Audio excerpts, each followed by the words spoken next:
સારું રહ્યું છે. મને ગમ્યું કે આ એક્ઝામ સારી છે અને આવી રીતે રહેવું જોઈએ. દર વખતે આવી રીતે એક્ઝામ લેવી જોઈએ કે બધા વિદ્યાર્થીઓને આવી રીતે મતલબ મળે એક્સપિરિયન્સ કે હા આ પ્રમાણેની એક્ઝામ છે. એટલે આવી રીતે મેઇન એક્ઝામ હોય તો આપણે બીક ના લાગે. આ એક્ઝામ લેવાથી અમને એમાં જે બીક લાગતી હતી એ બીક નહીં લાગશે હવેથી, કારણ કે અમને એવું હતું કે એનું પેપર કેવું આવશે કેવું નહીં. તો જે અમને મનમાં મૂંઝવણ હતી તે બધી 30 હું JEEની એક્ઝામ આપ્યું. એથી મને એક્સપિરિયન્સ થયું કે કેવું પેપર આવે અને કેવી તૈયારી કરવી એ પ્રમાણે પેપર સરળ હતું. કે સરકારે જે ગુજરાતીમાં જે ટ્રાન્સલેટ કરી છે ભાષા એ એક પ્લસ બેનિફિટ છે. અને મને એટલો એક્સપિરિયન્સ વિથ મને એટલું ફોર્મેટ મને લાગે છે કે આ એક્ઝામ બહુ સરળ રહેશે. મને પહેલા બહુ હાર્ડ લાગતી હતી. અને આ પ્રયાસ દ્વારા અમને બધાને ખબર પડી કે કઈ રીતના એક્ઝામમાં શું પૂછાશે, કઈ રીતના માર્કશીટ કહે છે, કેવી રીતના જે પેપર સ્ટાઇલ હશે.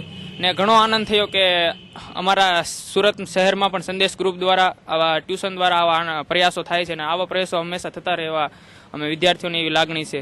પરીક્ષા અત્યંત જરૂરી છે, સાથે સાથે આવા પરીક્ષાનો માહોલ વિદ્યાર્થીઓમાં આપવો પણ બહુ જરૂરી છે. એટલે બહુ જ એક મોટા પ્રયાસના ભાગ સ્વરૂપે મોટા પાયા પર પરીક્ષા થઈ રહી છે ત્યારે સંદેશે આ પ્રયત્ન કર્યો છે કે વિદ્યાર્થીઓને આ માહોલથી ટેવાવાનો મોકો મળે, એનો ગભરાટ જે માનસિક રીતે હોય તે દૂર થઈ જાય. એટલે મારી દ્રષ્ટિએ બહુ જ અગત્યનું પગલું ભર્યું છે. આનાથી વિદ્યાર્થીને છે ને તે એક તો ઓવરઓલ એનો કોન્ફિડન્સ એક તો બિલ્ડઅપ થશે. બીજું એને જે